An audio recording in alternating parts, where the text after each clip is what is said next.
पधारने वाले हैं। श्री सद्गुरु महाराज की जय। श्री सद्गुरु महाराज की जय। श्री सद्गुरु महाराज की जय। पूज्यपाद मंच पर विराजमान हो चुके हैं। अब अपने परमाराध्य को श्रद्धा सुमन अर्पित करते हुए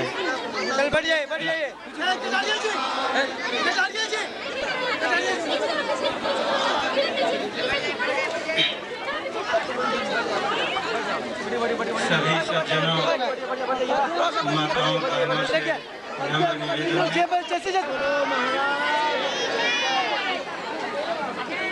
इस स्वागत समिति के संयोजक श्री योगेंद्र प्रसाद पोद्दार जी अब पूज्यपाद के चरणों में माल्यार्पण कर रहे हैं।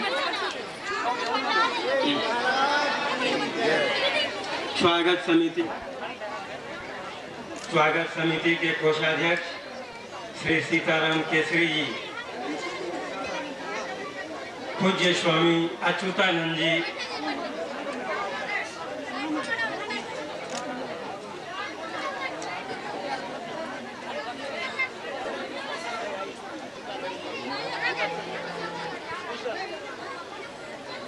स्वागत समिति के उप स्वागत मंत्री माननीय श्री पवन अग्रवाल जी,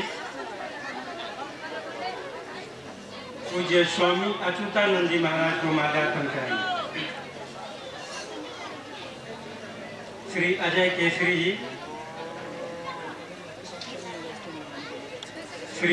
केसरी जी, अब पूज्य स्वामी निर्मलानंद जी को माल्यार्पण करेंगे।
अखिल भारतीय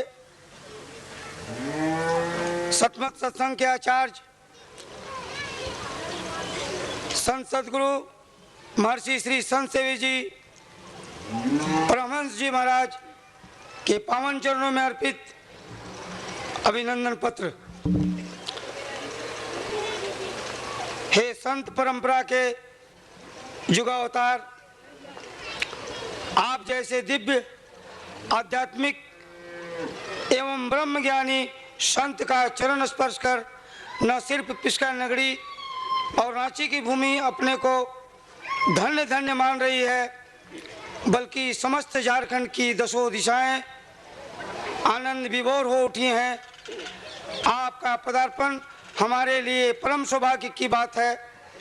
हम भक्ति विवल हो आपके स्वागत के लिए उपस्थित हैं और आपका अभिनंदन करते फूले नहीं समा रहे हैं। हे संत प्रवर, यह पवित्र भूमि और यहाँ के नर नारी आपके चरणों में नतमस्तक हैं। यह ऐतिहासिक स्थल रामायण और महाभारत युग से जुड़ा हुआ है। रामायण काल में यहाँ के वनवासी वानरों को भगवान राम ने हृदय से लगाया था। महाभारत काल में वनवासी राजा मदरा मुंडा की वन माद्री से हस्तिनापुर के राजा पांडु का विवाह आदिवासी पद्धति से हुआ था। नकुल और सहदेव उसी माद्री के पुत्र थे। पांडवों ने 13 वर्ष के वनवास के बाद 1 वर्ष का ज्ञातवास इसी पिस्का नगरी के आसपास किया था। अर्जुन ने माता कुंती के लिए वान मारकर यहाँ पताल से पानी निकाला था, जो बाद में जल कुंड का रूप लेकर रानी चुआ के नाम से प्रसिद्ध हुआ। प्रसिद्ध स्वर्णरेखा नदी का उद्गम स्थल यही है। निकटवर्ती गांव आज भी पांडु के नाम से जाना जाता है। हे ज्ञान ज्योति के जाज्वल्य प्रतिमूर्ति, झारखंड अनेक प्राचीन ऋषियों का तपस्थल रहा है। भगवान महावीर, भगवान बुद्ध, सम्राट अशोक, जगत गुरु शंकराचार्य, चैतन्य महाप्रभु, स्वामी परमानंद, स्वामी योगानंद, महात्मा गांधी और महर्षि मेही के चरणों की धूल से यह पवित्र हो चुका है और आज आपको अपने बीच पाकर हम पुलकित हैं। आप संत मत के प्रचार में लगे हैं और अपने प्रवचन पीयूष से अभिषिक्त कर जन जन को मुक्ति मार्ग पर पहुंचाने के लिए कटिबद्ध हैं। आपके शुभागमन से हमारा अधिकार अवश्य ही दूर होगा। हम धन्य होकर आपका हार्दिक अभिनंदन करते हैं। हम आपके कृपाकांक्षी नगरी और समस्त रांची जिला के सत्संगी भक्तजन तथा रांची जिला सतमत सत्संग समिति के सदस्यगण, श्री सदगुरु महाराज की जय को समर्पित करते हुए और अब मैं छोड़ दीजिए और अब मैं स्वागताध्यक्ष, इस समारोह के स्वागताध्यक्ष माननीय श्री राम कुमार कटारिया जी अब स्वागत के 2 शब्द कहेंगे। परमहंस संत सेवी जी महाराज, उपस्थित दूसरे संतगण, इस सत्संग में उपस्थित सभी सत्संग प्रेमीगण, ये हमारा परम सौभाग्य है कि आज रांची जिले का सम्मेलन हो रहा है। आपने अनेकों संतों को देखा होगा, लेकिन इतने सरल, इतने प्रेम प्रदान करने वाले, ज्ञान देने वाले संत के दर्शन कमी हुए होंगे। ये हमारा अपार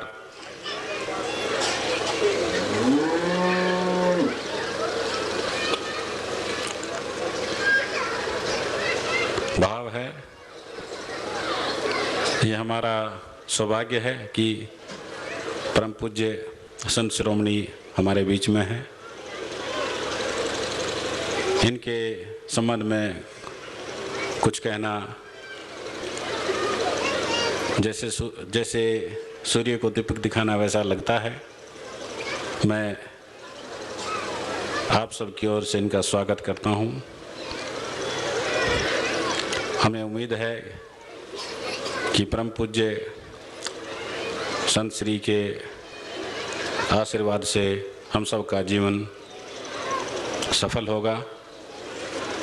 हम इन्हें पाकर धन्य हैं। धन्यवाद। मिलवें सर्वाधार मंगलमय मंगल करन विनवाऊं बारंबार।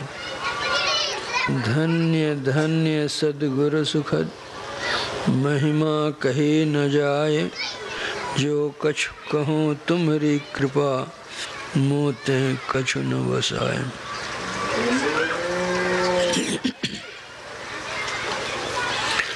समवेत समादरणीय सज्जन वृंद, आदरणीय माताओं तथा भक्तिमती बहनों,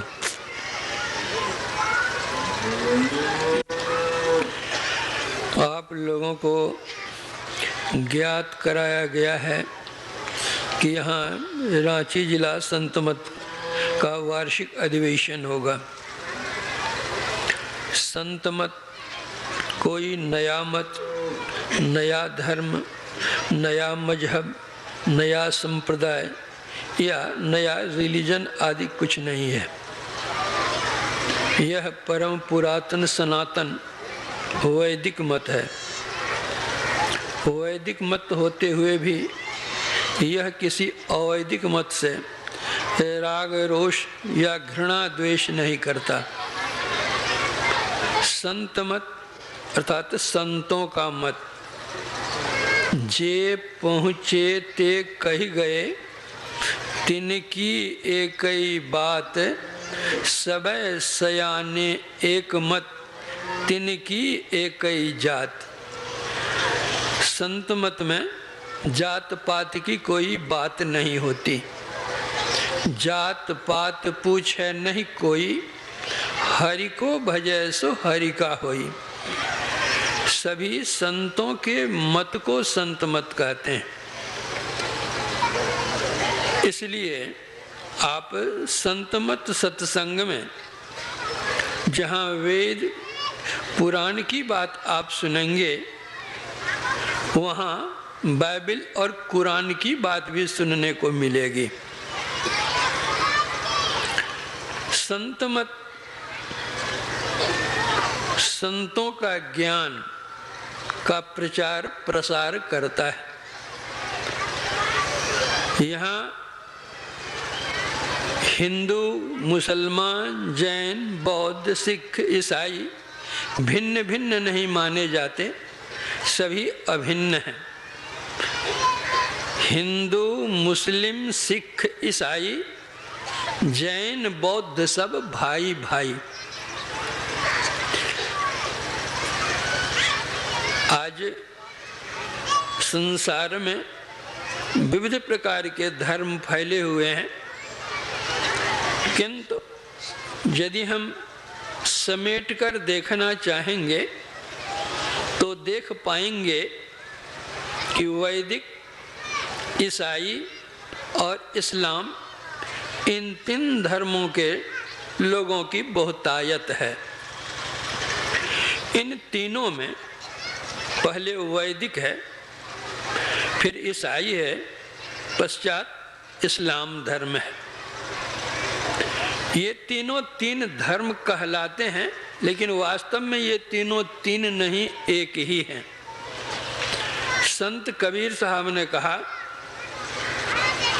अक्षय पुरुष एक पेड़ है, निरंजन वा की डार, तिर देवा शाखा भया पात भया संसार।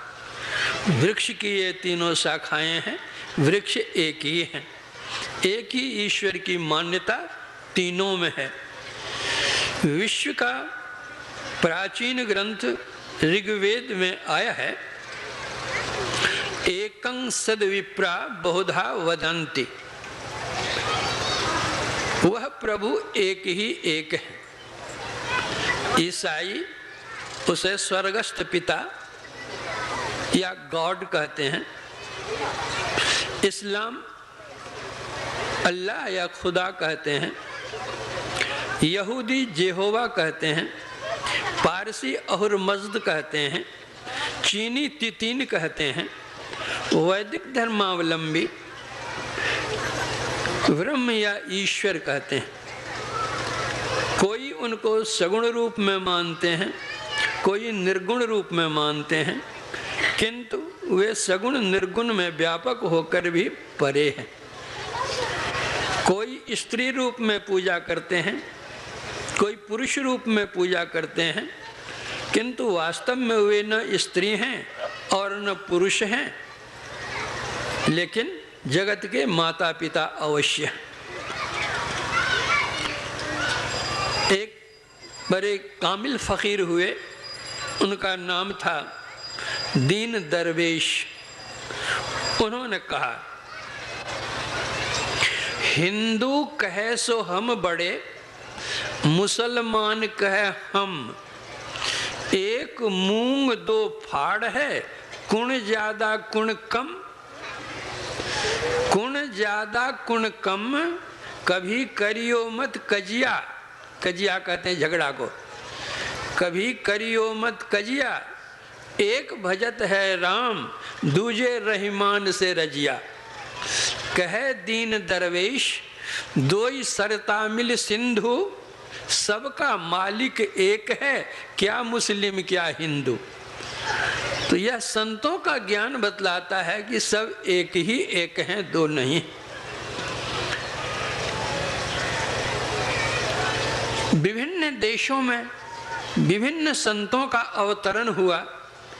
उन विभिन्न भाषाओं में उन्होंने वहाँ के ज्ञान को रखा। विभिन्न देश में विभिन्न भाषा के कारण भाषांतर है, शब्दांतर है, किंतु तत्वांतर नहीं है। तत्व रूप में वह एक ही एक है।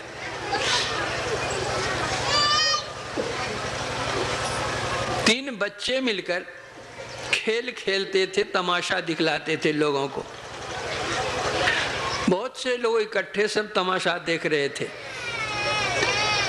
उन तमाशा देखने वालों में से एक के मन में बड़ी प्रसन्नता हुई कि बच्चे बहुत अच्छे खेल खेल रहे हैं। उन्होंने कुछ पैसे दे दिए और कहा कि बच्चों, तुम लोग जो इच्छा हो खरीद करके खा लेना। बच्चों ने वे पैसे ले लिए। खेल समाप्त हुआ। उन तीनों बच्चों में एक वैदिक था, एक ईसाई था, एक इस्लाम था। वे तीनों बच्चे आपस में विचार करने लग गए कि हम लोग क्या खरीद करके खाएं। जो ईसाई बच्चा था वह कहा कि हमारी इच्छा तो वाटरमेलन खाने की है जी। तो इन दोनों ने कहा कि नहीं भाई, वाटरमेलन क्या होता, ठीक नहीं जी। जो इस्लाम धर्म का था उसने कहा, देखो भाई, वाटरमेलन तो हम नहीं जानते हैं, हमारा मन है कि हिंदवाना खाएं। जो वैदिक धर्मावलंबी था उसने कहा कि भाई, हिंदवाना क्या होता है और तरबूज क्या होता है, सबसे बढ़िया तो क्या कहते हैं तरबूज होता है, तरबूज लेकर खाएं तो तीनों को तृप्ति हो जाएगी।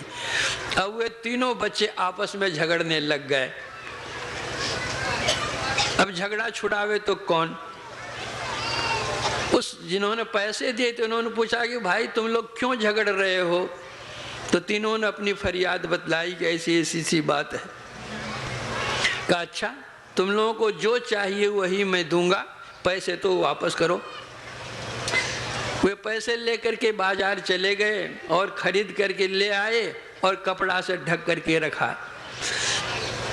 जो ईसाई बच्चा था उससे पूछा तुमको क्या चाहिए? उसने कहा कि वाटरमेलन चाहिए। एक टुकड़ा काट कर उसके हाथ में दिया, कहा यही चाहिए? बोला हाँ यही तो मैं चाह रहा था, ये लोग नहीं देना चाहते थे। जो इस्लाम धर्म का बच्चा था उससे पूछा तुमको क्या चाहिए? तो कहा हमको तो हिंदू आना चाहिए। बचा हुआ का 2 टुकड़ा में से 1 टुकड़ा करके उसके हाथ में दिया, कहा यही चाहिए? वाला यही तो मैं चाहता था, ये लोग नहीं देना चाहते थे। जो वैदिक धर्म का था उससे पूछा कि तुमको क्या चाहिए? हमको तो तरबूज चाहिए। बचा हुआ 3रा टुकड़ा उसके हाथ में दिया, कहा यही चाहिए? बोला हाँ यही तो हम चाहते थे, ये नहीं देना चाहते थे ये लोग। तो वास्तव में बात है एक दूसरे की भाषा नहीं जानने के कारण हम लोग आपस में लड़ते हैं, झगड़ते हैं। अगर लड़ते झगड़ते हैं तो क्या उस बच्चे से हम कम हैं?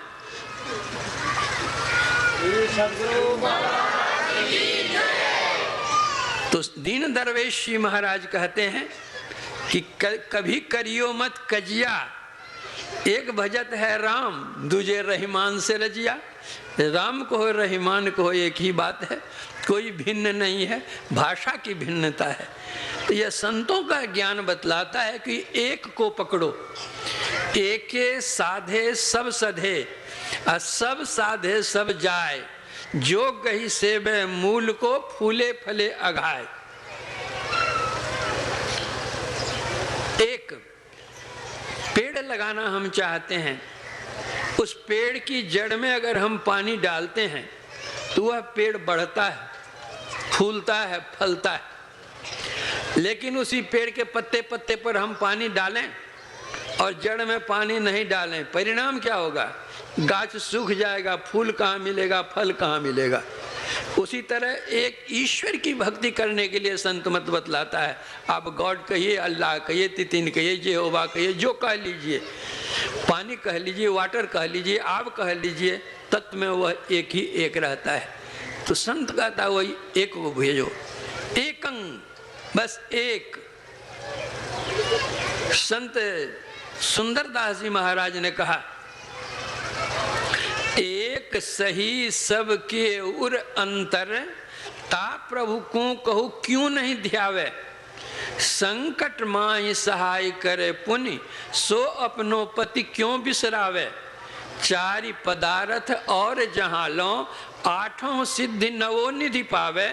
सुंदर छार पड़े तिनके मुख, जो हरि को तजी आनु को ध्यावे। गंगा के किनारे यहाँ से वहाँ तक सैकड़ों नावें लगी रहती हैं और सब पर नाविक बैठे हुए रहते हैं। अगर हमको गंगा पार करना है तो नाव से नाव पर चले जाएं, नाव से नाव पर चले जाएं, नाव से नाव पर चले जाएं, तो इसी पार रह जाएंगे कि उस पार जाएंगे? नाव से नाव पर जाने में तो इसी पार हम रह जाएंगे। अरे किसी एक मजबूत नाव को पकड़िए जिसके नाविक कुशल हों, खेवने वाले कुशल हों, इस पार से उस पार चले जाएंगे। उसी तरह से बहुत से देवताओं को हम भजते हैं, लेकिन कौन देवता हमारे पास आवेंगे? एक लघु कथा है कि 4 हरवाहे हल जोत रहे थे। एक का नाम था शिवू, एक का नाम था गणेशी, एक का नाम था देवी,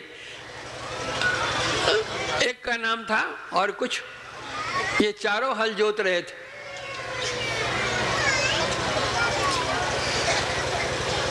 एक को लगी प्यास, वो पानी पीने के लिए आया नदी किनारे में। तो जैसे वो पानी पीना चाह रहा था, भीतर पानी में प्रवेश किया था कि मकर ने उसके पैर को पकड़ लिया, खींचने लगा। तो वो पुकारता है कि रे शिवू, रे शिवू, रे शिवू, आओ आओ आओ आओ आओ। तो दूर में था, सुन नहीं रहा था। उस रास्ते से कोई जा रहा था, उसने जाकर कहा अरे भाई आप लोगों में किसका नाम शिवू है? वहां नदी किनारे में पुकार रहा है। तो वहां से शिवू चला आ रहा है, या जाकर कहता है, वहां से वो चलता है। आने में कुछ देर लगी, इसके मन में हुआ कि वो नहीं आ रहा है, तो वो देवी को पुकारने लग गया कि रे देवी रे देवी रे देवी। तो सुना, शिवू ने सुना कि तो देवी को पुकार रहा है। जो शिवू था वो लौट गया और जाकर कहा कि रे देवी तुमको पुकार रहा है। तो वहां से देवी चला, कुछ दूर वह आया। इसके मन में हुआ कि न शिवू आता है न देवी आता है, तो पुकारने लगा गणेशी को। तो यह जाकर कहता है कि अरे गणेशी तुमको पुकारता है। तो वहां से जब चला गणेशी यहाँ आता है, जब तक आता है तब तक तो श्री गणेश लेकर के वो चला गया, मकर के जंगल में पानी में डुबा कर खत्म कर दिया। उसी तरह हम गणेश को पुकारें कि शिव को पुकारें कि देवी को पुकारें, एक को पुकारते हैं वो आने के लिए बाकी है, दूसरे को पुकारते हैं तो वो आवेगा कि वो आवेगी, कौन आवेगा, कौन आपकी रक्षा करेगा। अगर एक को हम पकड़े हुए हैं और पुकार रहे हैं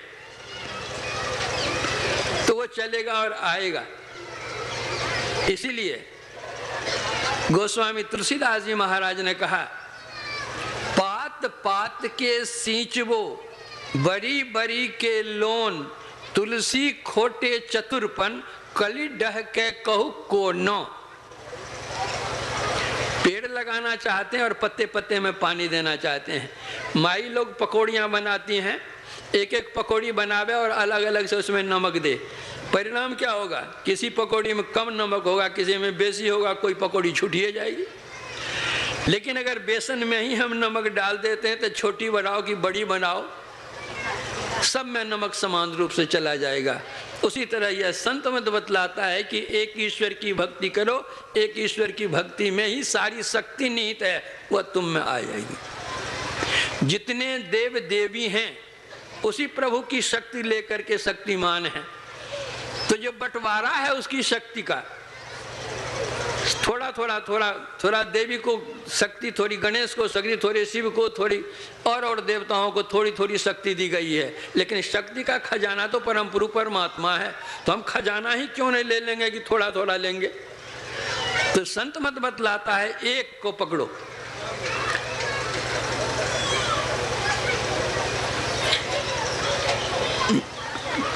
संत कबीर साहब कहते हैं, मेरा मालिक एक तू दूजा कहा न जाए, दूजा साहब जो कहो साहब खड़ारी साहब। मेरा मालिक एक तू।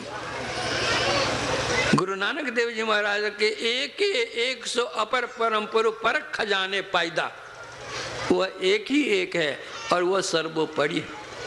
हम लोग कहते हैं अल्लाह, अल्लाह का क्या मतलब होता है, आला, जो सबसे बड़ा हो, जिससे बड़ा और कोई नहीं है वह है अल्लाह। वह बड़ा दयावान है, मेहरबान है। कुरान शरीफ पढ़िए, उसमें लिखा है वो बड़ा दयावान है, मेहरबान है। तो एक को हम क्यों नहीं पकड़ेंगे। इसलिए संतों का ज्ञान कहता है एक को पकड़ो। बादशाह अकबर का दरबार था, वहाँ नवरत्न रहते थे, उसमें कवियों की गोष्ठी भी हुआ करती थी। तो कवियों की गोष्ठी में ऐसा होता था कि कवि लोग अपनी अपनी कविता सुनाया करते थे। बादशाह प्रसन्न होते थे और लोगों को पुरस्कृत करते थे।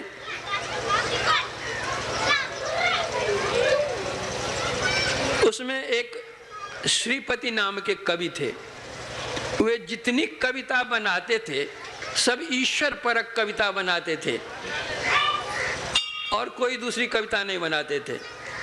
तो और कवियों के मन में हुआ कि हम लोग कविता बनाते हैं, विविध कविता बादशाह को खुश करने के लिए, और यह कभी बादशाह को खुश करने के लिए कविता बनाता नहीं, ईश्वर परक कविता बनाता है। तो क्यों नहीं ऐसा किया जाए कि बादशाह की नजर से इसको गिराया जाए। तो सब कवियों ने मिलकर के बादशाह अकबर से कहा कि जहांपनाह आप एक हुक्म फरमाएं कि कल की जो कविता होगी उस कविता में एक पंक्ति अवश्य रहनी चाहिए कि करो सब आस अकबर की।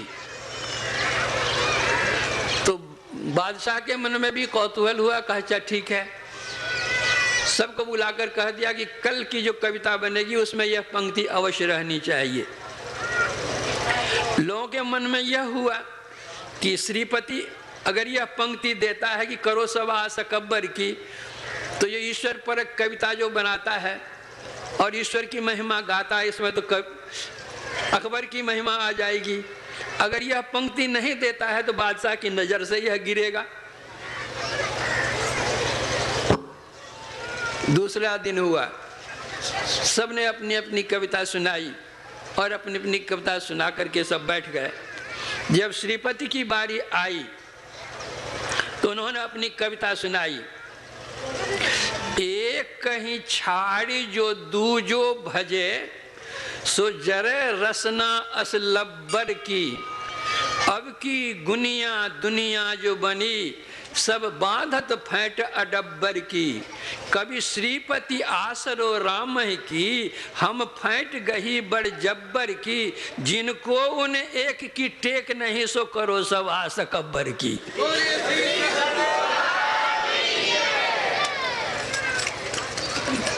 तो संतों का ज्ञान है कि एक को पकड़ो, उस एक को जो नारी पतिव्रता होती है वह एक को पकड़ती है।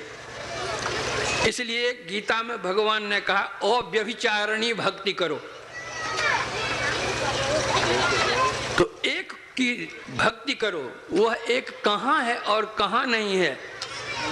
कहो सो कहाँ जहाँ प्रभु नाही, वह कहाँ है और कहाँ नहीं, वो सर्वत्र है। सर्वत्र है तो हमारे भीतर भी वे हैं।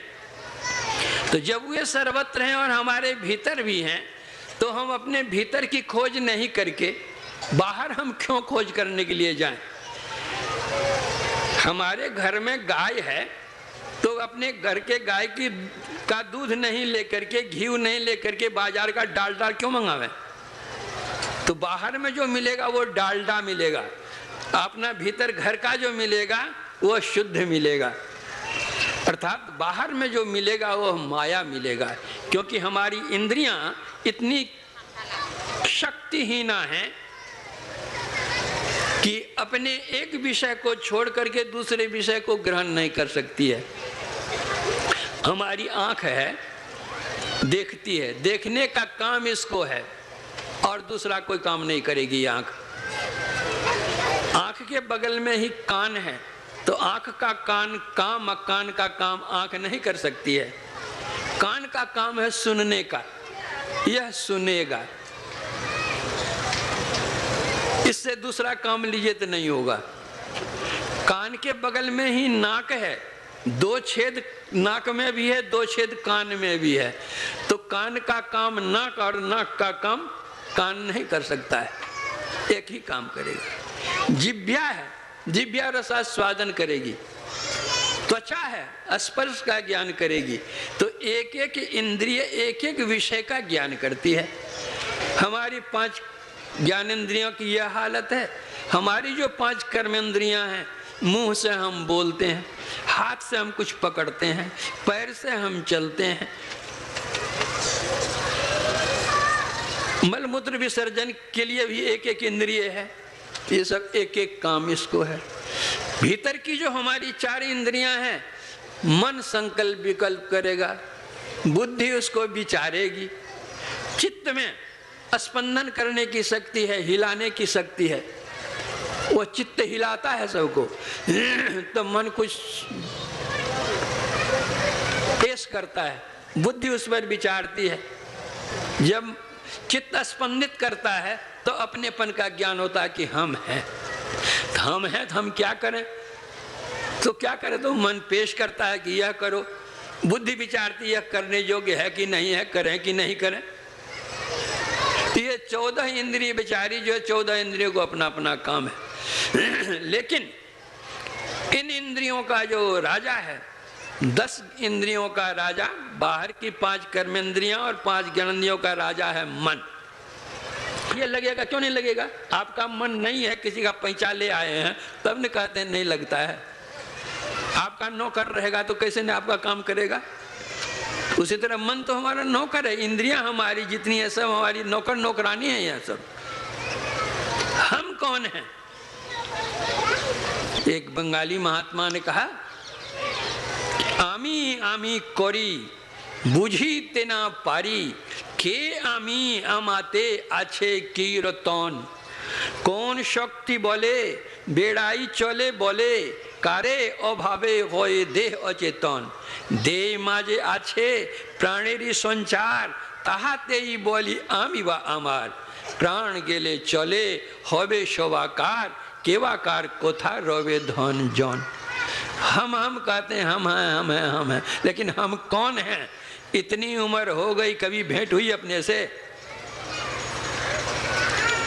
हम पहचानते हैं कि हमारी यह स्त्री है, स्त्री पहचानती है कि हमारे ये पति हैं, हम पहचानते हैं हमारा ये पुत्र है, हमारी ये पुत्री है, हमारा ये मकान है, हमारी ये दुकान है, हमारा ये कारखाना है, हमारे ये कुटुंब है, हमारे परिवार, ये सब को हम पहचानते हैं, लेकिन हम कौन हैं?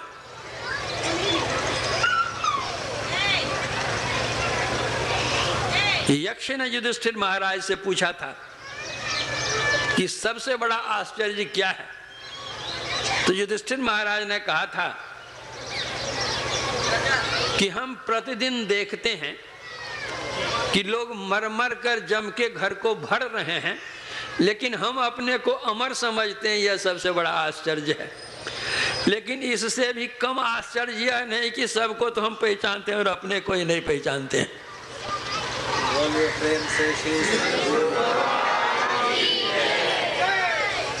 हम कौन हैं? जिस दिन अपनी पहचान हो जाएगी कि हम कौन हैं, उस दिन परमात्मा की पहचान हो जाएगी। जब तक अपनी पहचान नहीं होगी तब तक परमात्मा की पहचान नहीं होगी। इसलिए एक भक्तिन हुई सहजोबाई, उन्होंने कहा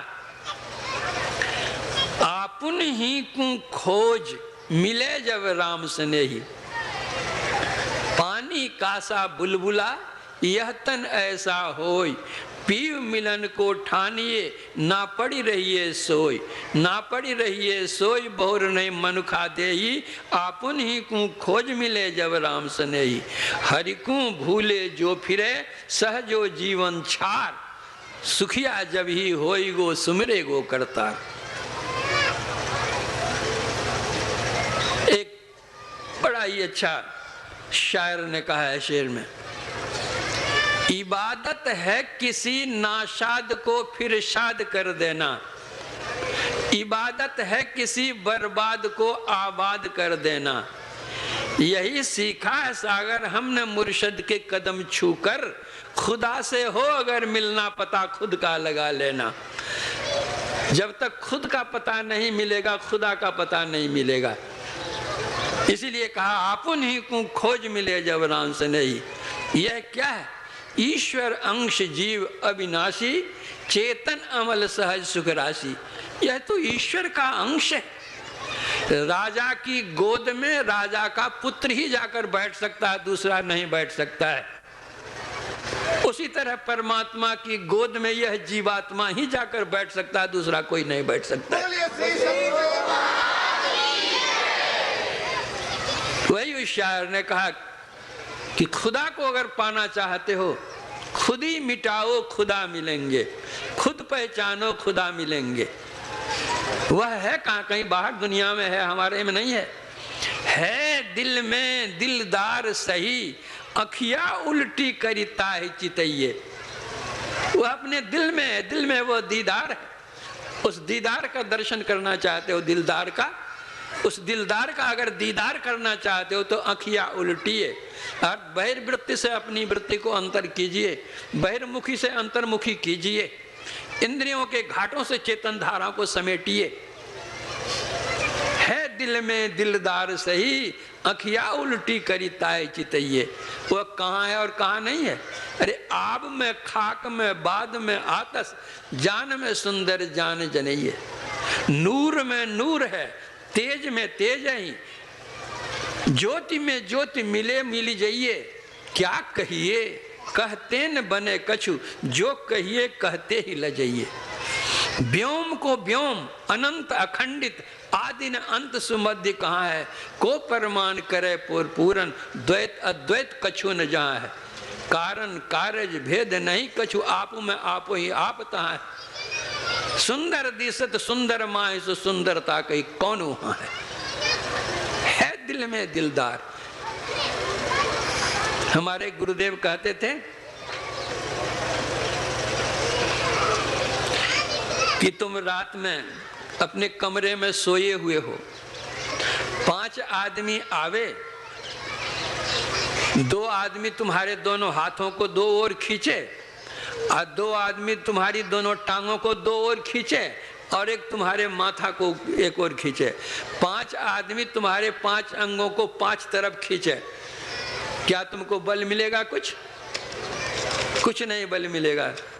उठ बैठने की शक्ति भी नहीं होगी, 5 खींच रहा है। अगर वो 5 तुमको छोड़ दे और तुम उठ करके बैठ जाओ और बैठ करके किसी को दोनों हाथ से जकड़ करके पकड़ लो तो क्या होगा? जिसको तुम दोनों हाथ से जकड़ करके पकड़ोगे समूचे शरीर का बल वहां आ जाएगा। उसी तरह हमारी जो 5 ज्ञान इंद्रियां हैं, 5 विषय खींच रही है। हम कहते हैं मन नहीं लगता है। ये 5 तरफ जो खींच रही है हमारी शक्ति, हमको कहां से ताकत मिलेगी? कबीर साहब ने कहा मन 5 के बस पड़ा, मन के बस नहीं 5, अपने अपने स्वाद में सभी नचावे नाच। तो वही नाच हम नाच रहे हैं। इन चेतन धाराओं को हम समेट करके एक करें, दृष्टि की दोनों धाराओं को मिला करके हम एक करें तो शरीर में जितनी चेतन धाराएं मिल करके एक हो जाएंगी। यही कुरान शरीफ में लिखा है, लेकिन इतना रूपक दिया है कि सब कोई उसको समझ नहीं सकेंगे।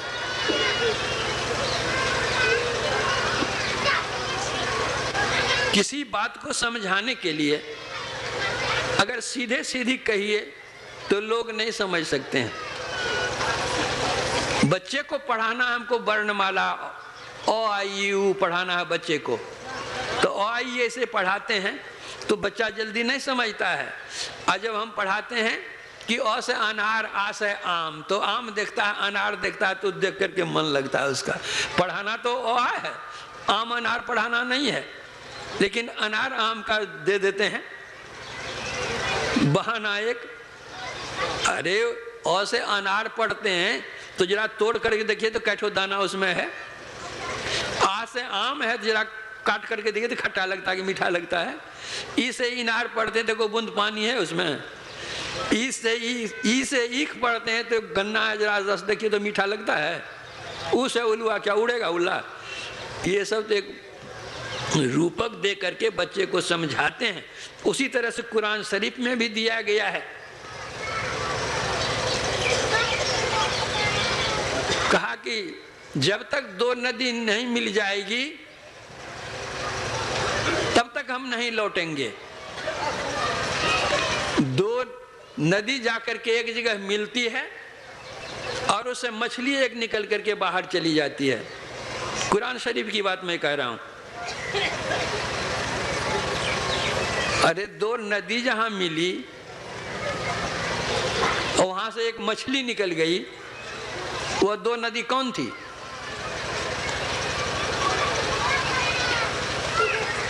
इड़ा भगवती गंगा, पिंगला यमुना नदी, इड़ा पिंगलयोर मध्य सुषुम्ना च सरस्वती, त्रिवेणी संगमो यत्र तीर्थराज स उच्यते तत्र स्नानं प्रकुर्वीत सर्व पापैः प्रमुच्यते।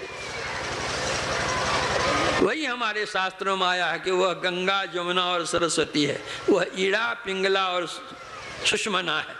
यह दोनों धाराएं ईड़ा पिंगला की जाकर के मिलती है तो सूरत आगे जाती है। जब तक दोनों धाराएं नहीं मिलेगी, सूरत फंसी संसार में, ताते पड़ेगा दूर, सूरत बांध सुस्थिर करो, 8 पहर हजूर। यही गुप्त मत है। जब आप लोगों ने सुना है रामचरितमानस में कि और एक गुप्त मत सब कहो कर जोड़, शंकर भजन नानर भगति न पावे मोर। यही शंकर भजन है। शंकर का भजन तो करता था रावण। अगर शंकर का भजन करने वाला ही राम का भक्त होता तो रावण तो इतना बड़ा भक्त था कि गला काट करके शिव जी को दे देता था, और फिर गला जुट जाता था भगवान राम के काटने पर भी। तो जितना बड़ा भक्त रावण था राम का, उतना ही बड़ा दुश्मन भी था। तो शंकर का भजन करने से क्या हुआ? वह कौन शंकर? रामचरितमानस में तालव्य श और दंत स में अंतर नहीं रखा है। दंत स के ऊपर अनुस्वार को और र, शंकर। कर माने किरण, किरणों को संग करो, एक करो। कर का अर्थ अनेक होते हैं, हाथ भी होता है लेकिन किरण भी होता है। रामचरितमानस के आरंभ में यह बंदों गुरुपद कंज, कृपा सिंधु नर रूप हरि, महामोह तम पुंज, जासु वचन रवि कर निकर। वह कर विनय पत्रिका में तुलसीदास जी लिखते हैं, रवि कर नीर बसे अति दारुण, मकर रूपता माही, बदनहीन सो चरे चराचर, पान करन जे जाही। वहां भी कर का अर्थ है किरण। तो अपने किरणों को संग करो। दृष्टि की जो दोनों धाराएं एक किरण है, इसको एक करो। शंकर का दूसरा अर्थ यह भी होता है, हम लोग कहते हैं अमुक तो वर्ण शंकर है। वर्ण शंकर मतलब बच्चा जो पैदा हुआ है, माँ दूसरी जाति की है, पिता दूसरी जाति का है। दोनों तो मानव जाति ही है, लेकिन मानव जाति में भी जाति जाति में भिन्नता है। उन दोनों के संग से जो जन्म हुआ उसको वर्ण शंकर कहते हैं। तो यहाँ क्या शंकर है? वर्ण शंकर। यहाँ हमारी जो दोनों धाराएं हैं, दोनों धाराएं चेतन ही है, जैसे दोनों मानव ही है, लेकिन दोनों दो जाति माने एक नेगेटिव है और एक पॉजिटिव है, एक शीत धार है और एक उष्ण धार है। इस शीत धार उष्ण धार के मिलने से जो पैदा होता है वह शंकर वजन है। बोलिए श्री और अगर तालव्य श के ऊपर अनुस्वार देकर क और र हम करेंगे तो हो जाएगा शंकर। शंकर का अर्थ होता है कल्याणकारी, और दूसरा अर्थ होता है शंकर भजन। शंकर ने जो भजन किया था, शंकर ने कौन सा भजन किया था? तब शिव तीसर नयन उघारा, चितवत काम भयो जरी छारा। जो दोनों दृष्टि की धारों को मिलाकर एक करता है उसको दिव्य दृष्टि खुलती है। ये तीसरा नेत्र होता है। सबसे प्रथम साधना शिव जी ने किया था और तीसरे नेत्र का उन्मुक्त किया था, इसलिए उसका नाम ही शिव नेत्र पड़ गया है। तो भगवान शंकर जगत के पिता हैं।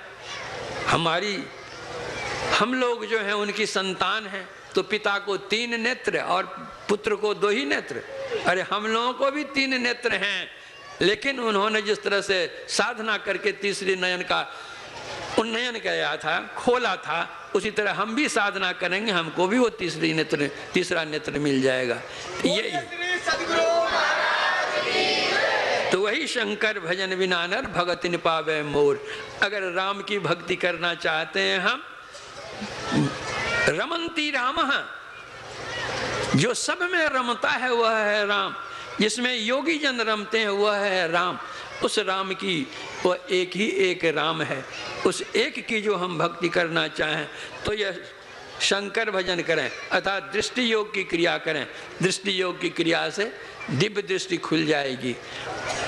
हमारी यह दृष्टि बाहर की दृष्टि जो है तो चर्म चक्षु कहा, शाम चश्म से नजर न आवे, खोज रूह के नैना, चून चगुन वजूद न मानते, सुबह नमूना ऐना।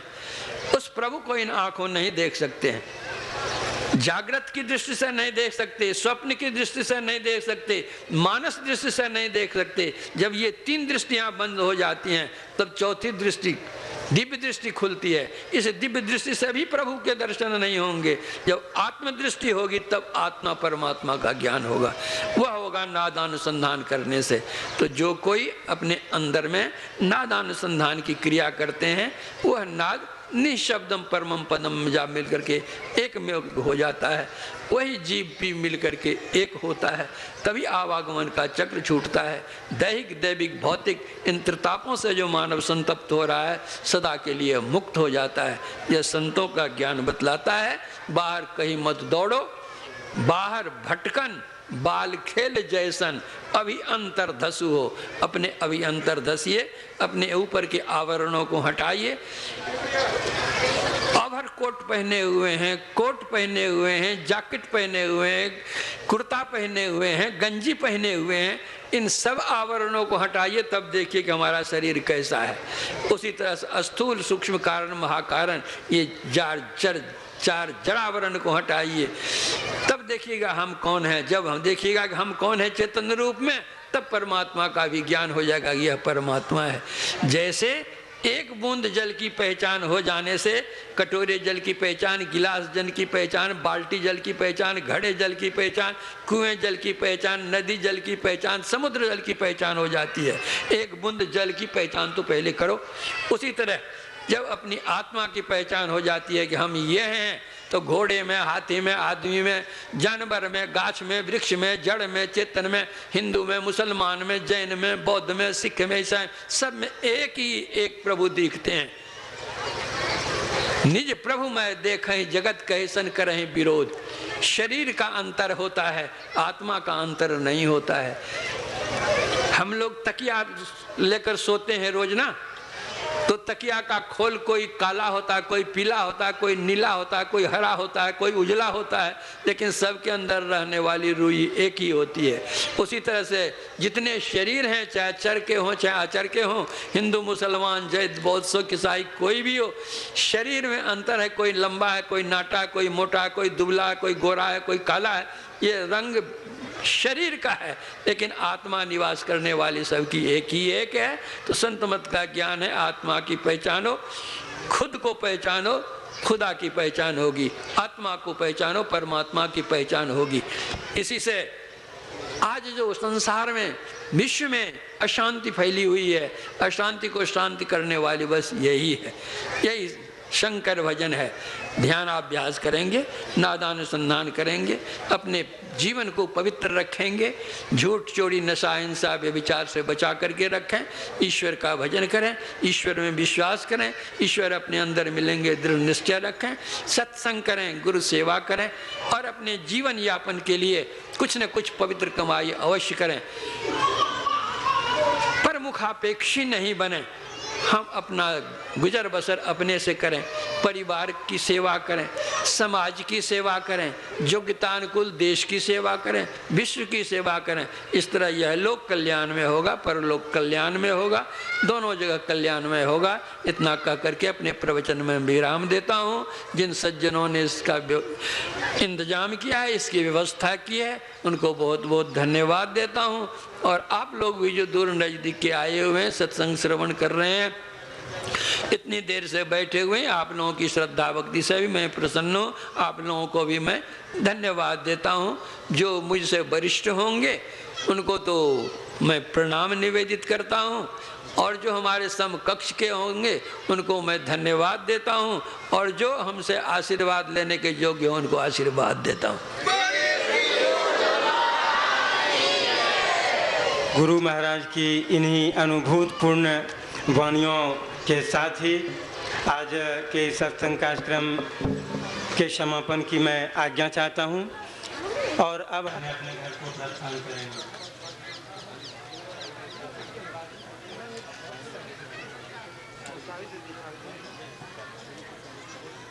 प्रातःकालीन सत्संग कार्यक्रम 6:30 बजे से प्रारंभ होगा।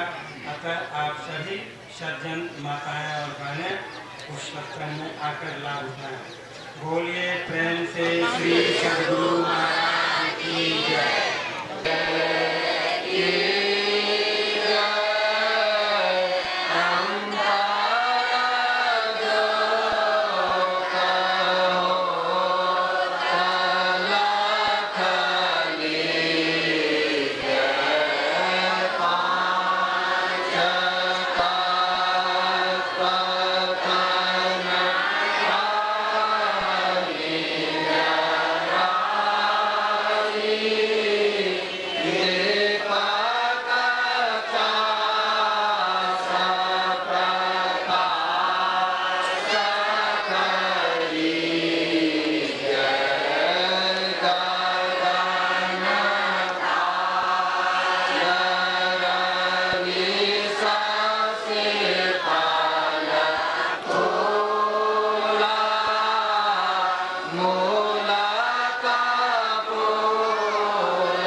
डिस्काउंटर करके इसमें डाल दीजिए।